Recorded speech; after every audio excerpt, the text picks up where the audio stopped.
Have you seen all the anti-Semitism growing in Australia? I mean, since October 7th, it's been growing across the world, but Australia, of all places, with really skyrocketing, a lot of incidents going on over the past 14 months.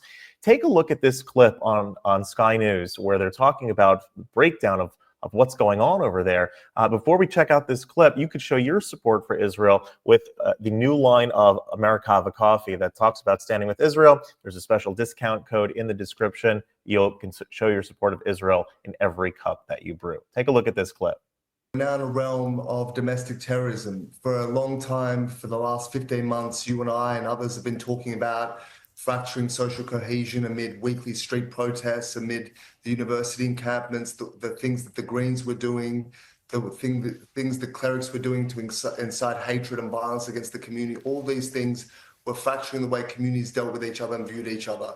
We're now well beyond that point. There is no social cohesion. We're now in a point of national security. And when you have a synagogue burned and the Prime Minister himself declaring it an act of terrorism, and a few days ago you had the attack on Alawa Synagogue, followed the next morning by an attack on Newtown Synagogue, which we've since learned wasn't merely another graffiti attack, it was another attempt to incinerate a synagogue, a place of worship in a heavily built up metropolitan area. We are dealing with domestic terrorism, and I think the government has to date failed to grasp the true gravity and severity of the moment. The need to convene national cabinet to say to the state premiers, we are in a crisis right now. We need certain things, including education and policing and sentencing guidelines to drive this terror from our midst, because we're in a situation now where the community wakes up every morning and we don't know which synagogue is going to be hit, which school, who's going to suffer for it. But at the moment, it's something that's affecting all Australians, and not enough is being done about it. Well, and Anthony Albanese hasn't embraced this idea of a national cabinet on this issue. But what pains me is this has all been so obvious for so long. As I mentioned at the top of the show, it was on October the 8th and 9th, 15 months ago, when we were saying there was too much weakness right at the outset in the response to the October the 7th atrocities, and that weakness has indeed increased the problem. At no stage has the government, federal or state, actually done anything.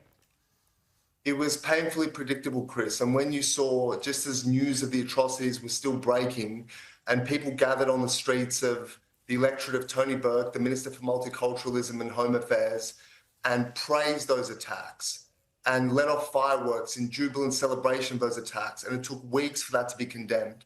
When you had on university encampments open praise for terrorism, people holding aloft the portraits of terrorist leaders, when you have cries for the destruction of the state of Israel and the annihilation of its Jewish population, and the education minister talks about those slogans and chants meaning different things to different people, it creates the leeway in which extremism thrives.